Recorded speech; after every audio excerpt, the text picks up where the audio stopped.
भगवान श्री कृष्ण ने गोवर्धन पर्वत को अपनी छोटी उंगली पर उठाकर कई बातें बताई थी।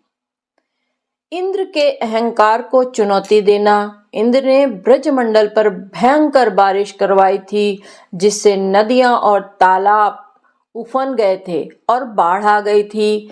कृष्ण ने गोवर्धन पर्वत को उठाकर इंद्र के अहंकार को तोड़ा था।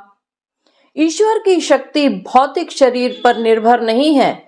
कृष्ण ने गोवर्धन पर्वत को अपनी छोटी उंगली पर उठाकर दिखाया कि ईश्वर की शक्ति भौतिक शरीर पर निर्भर नहीं है। कर्तव्य को बिना लालच के पूरा करना चाहिए। कृष्ण ने ग्वालों से भी अपनी अपनी लाठियों का सहारा देने के लिए कहा, जबकि सारा भार खुद श्री कृष्ण ने उठा रखा था। प्राकृतिक संसाधनों का सम्मान करना चाहिए। प्राकृतिक संसाधन हमारे रक्षक और मित्र हैं। अपनी जिम्मेदारी खुद उठाना चाहिए। गोवर्धन पर्वत को उठाने के बाद कृष्ण को गोविंदा कहा जाने लगा। बोलो जय श्री कृष्ण। नमस्ते, मैं शैलजा अपने चैनल पर आपका हार्दिक स्वागत करती हूँ। आशा करती हूँ आप सब स्वस्थ एवं प्रसन्न होंगे।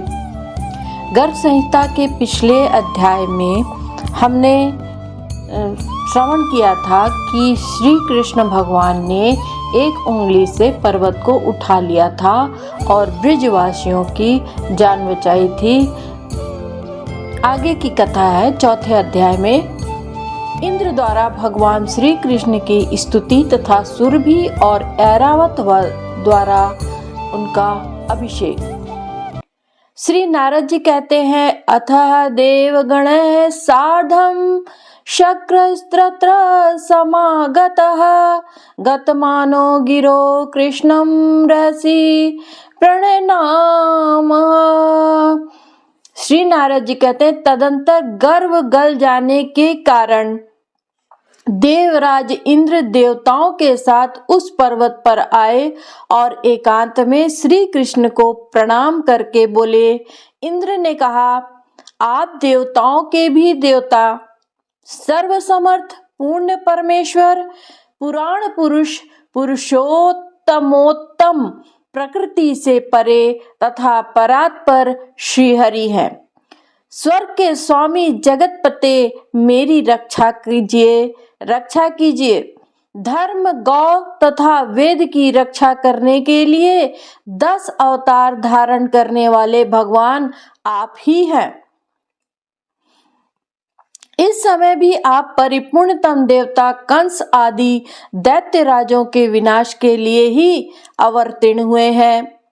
आपकी माया से जिसकी चित्त वृत्ति मोहित है, जो मद से उन्मत्त और अवहेलना का पात्र है, वही मैं आपका अपराधी इंद्र हूँ।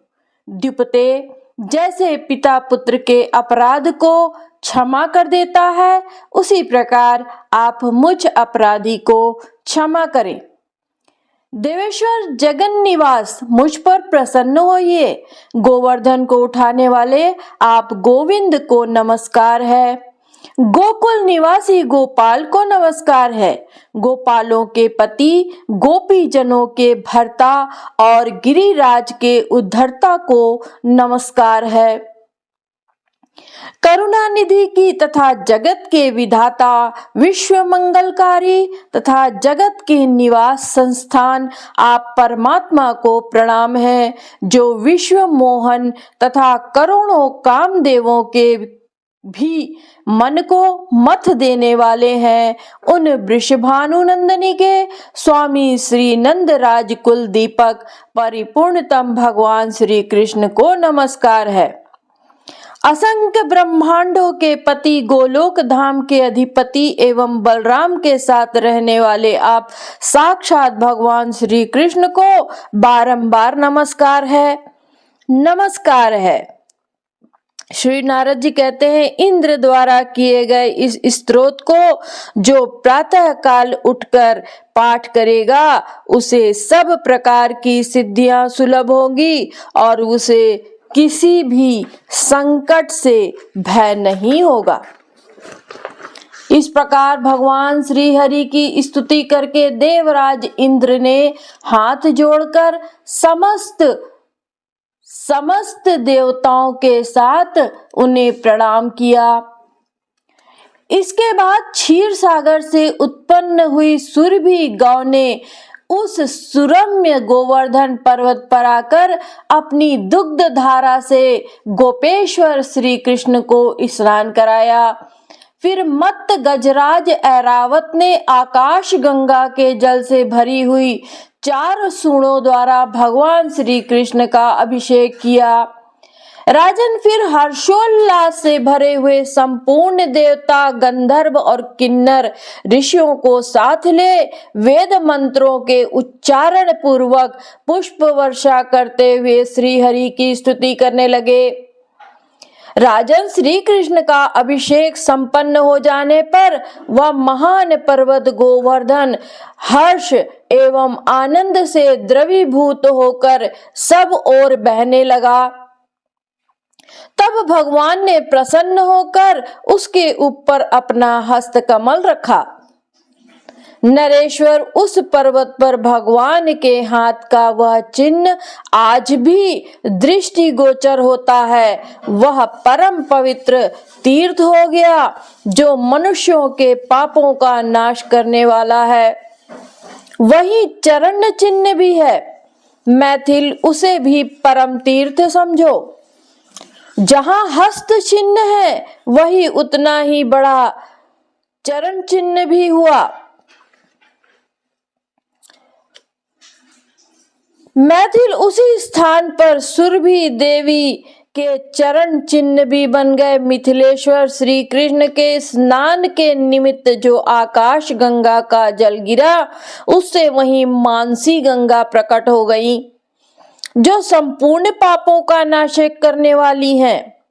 नरेश्वर सुरभि की दुग्ध धाराओं से गोविंद ने जो स्नान किया उससे उस पर्वत पर गोविंद कुंड प्रकट हो गया जो बड़े बड़े पापों को हर लेने वाला परम पावन तीर्थ है। कभी कभी उस तीर्थ के जल में दूध का सा स्वाद प्रकट होता है। उसमें स्नान करके मनुष्य साक्षात गोविंद के धाम को प्राप्त होता है। इस प्रकार वहां श्री हरि की परिक्रमा करके उन्हें प्रणाम पूर्वक बलि अर्थात पूजोपहार समर्पित करने के पश्चात इंद्र आदि देवता जय जयकार पूर्वक पुष्प बरसाते हुए बड़े सुख से स्वर्ग लोक को लौट गए। राजेंद्र जो श्री कृष्ण अभिषेक की इस कथा को सुनता है वह 10 अश्वमेघ यज्ञों के अवभृत स्नान से अधिक पुण्य फल को पाता है और फिर वह परम विधाता परमेश्वर श्री कृष्ण के परम पद को प्राप्त होता है। जय श्री कृष्ण।